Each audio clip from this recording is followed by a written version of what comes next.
Guys, ang experience na ito ay isang milestone sa spiritual life ni Bulakenyong Gala. Ang mahawakan at manalangin sa mahal na poong Nazareno sa Quiapo, Manila. Lord, thank you sa experience na to. Salamat po sa lahat ng blessings na pinagkakaloob ninyo sa amin araw-araw.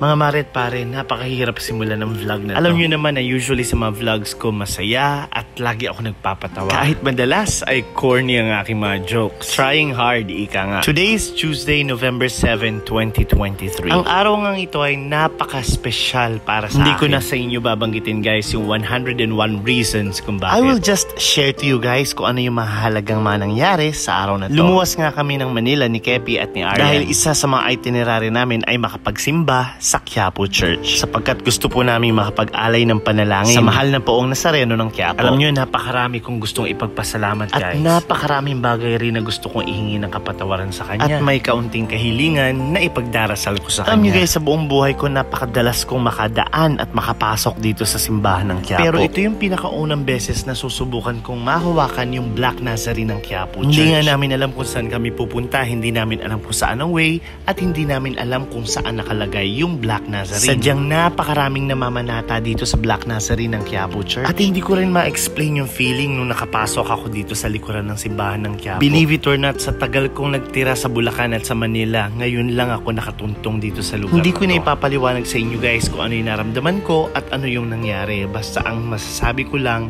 ay sobrang special at sobrang halaga ng pagkakataong ito para sa Disclaimer lang guys, i-vlog ko to hindi para ipakita sa inyo kung paano ako sumasamba at sumasampalataya sa mahal na poong Nazareno. I-vlog ko to dahil gusto kong maalala habang buhay yung pagkakataon na nangyari sa akin sa ngayong araw. Siguro nga may iba-iba tayong paraan ng pananampalataya, may iba-iba tayong paraan ng pagsamba. Pero naniniwala ako talaga na isa lang ang Diyos na sinasamba natin lahat. At syempre naniniwala ako na kahit ano pang kasalanan at pagkakamali ang magawa natin, patatawarin pa rin niya tayo. Pasensya na kayo guys, hindi ko lalapatan ng voice over yung kalahatan ng video. Dahil naniniwala ako na mararamdaman ninyo kung ano yung napapanood ninyo sa vlog. Hindi na kailangan ng salita at kahit anong pagpapaliwanag. Dahil sa mga pagkakataong kagaya nito, hindi bibig kung hindi puso ang nagsisilbing medium of communication natin. Salamat talaga Lord sa pangalawang buhay ni binigay niyo sa akin.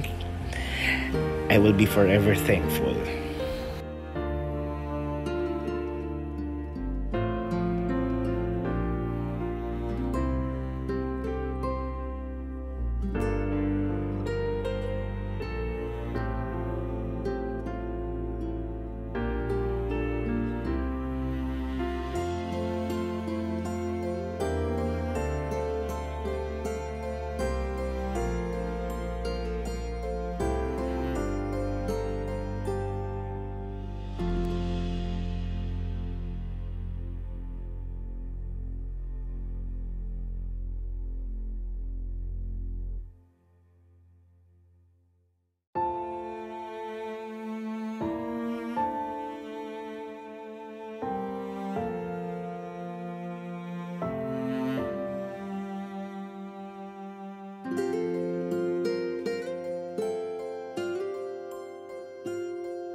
Ito po ang inyong Bulacan, inyong Gala. Again po, maraming salamat po sa patuloy na pagsuporta ninyo.